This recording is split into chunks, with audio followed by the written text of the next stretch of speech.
পেঁয়াজ কলি শীতের দিনে ফ্রিজে এই সবজিটা না থাকলে ফ্রিজটা কেমন ফাঁকা ফাঁকা লাগে, তাই না? ভাজি, ভর্তা, তরকারি, মাছের ঝোল সব কিছুতেই মোটামুটি এই সবজিটার ব্যবহার হয়েই থাকে শীতকালে। তেমনি আজকে সকালে বানাবো আমার ভীষণ পছন্দের একটা পেঁয়াজ কলির ভর্তা। খুবই মজার, আমার বাসার সবাই খুব পছন্দ করে এই ভর্তাটা। তো চলুন বানিয়ে নেই খুব সহজ এবং খুব মজার এই পেঁয়াজ কলির ভর্তা। আসসালামু আলাইকুম, ওয়েলকাম টু রত্তাস মিনি কিচেন।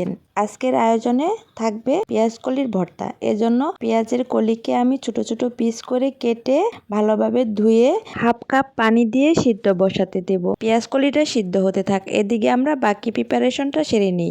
এজন্য আমি 2টা আলু একটু চাকচাক করে পাতলা করে কেটে নিয়েছি।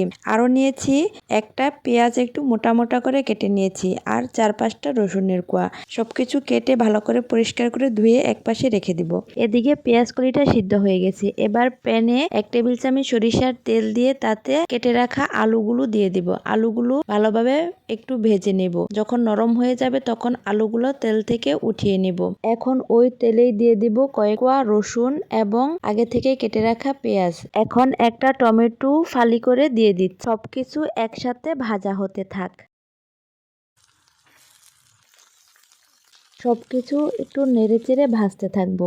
এক পর্যায়ে যখন পেঁয়াজ রসুনের কালার চলে এসছে সে পর্যায়ে আমি পেঁয়াজটাকে আগে উঠিয়ে নিচ্ছি।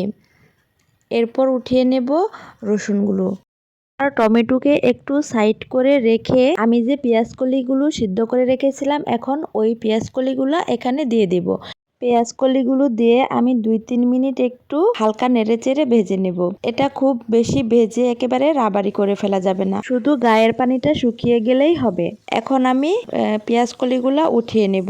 আর এদিকে টমেটোটাও আমার সিদ্ধ হয়ে গেছে, এখন টমেটোটাও উঠিয়ে নেব। সবকিছু ভাজা কমপ্লিট, এখন ভর্তা মাখার পালা। সবকিছু ঠান্ডা হয়ে গেলে এখন আমি ভর্তা মাখার জন্য ছোট সাইজের একটা পেঁয়াজ নিয়েছি, কাঁচা পেঁয়াজ, আর নিয়েছি 3টা শুকনা মরিচ। আপনারা ঝালটা একটু কম বেশি করে অ্যাডজাস্ট করে নেবেন। চাইলে আপনারা এগুলোর সাথে কাঁচামরিচও ভেজে দিয়ে দিতে পারেন। এখন দিয়ে দিচ্ছি 1 মুঠ মতো ধনেপাতা। সবকিছু ভালোভাবে কষলে মেখে নেব। রসুনের কোয়াগুলো একটা একটা করে ভালোভাবে চটকে থেতু করে দিব। এখন সবকিছু একসাথে মাখানোর পালা।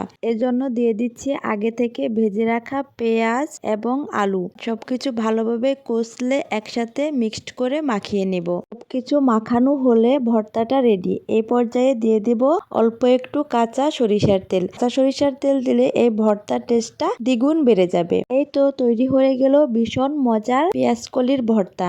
এখন গরম গরম ধোয়া ওঠা ভাতের সাথে এই পেঁয়াজ কলির ভর্তা খেতে কি যে মজা! যারা খেয়েছেন তারা তো এর স্বাদ জানেনই, আর যারা খান নাই তারা এই শীতে কিন্তু মিস করবেন না। আজকের মতো এখানেই বিদায় নিচ্ছি। সবাই সুস্থ থাকুন। আল্লাহ হাফেজ।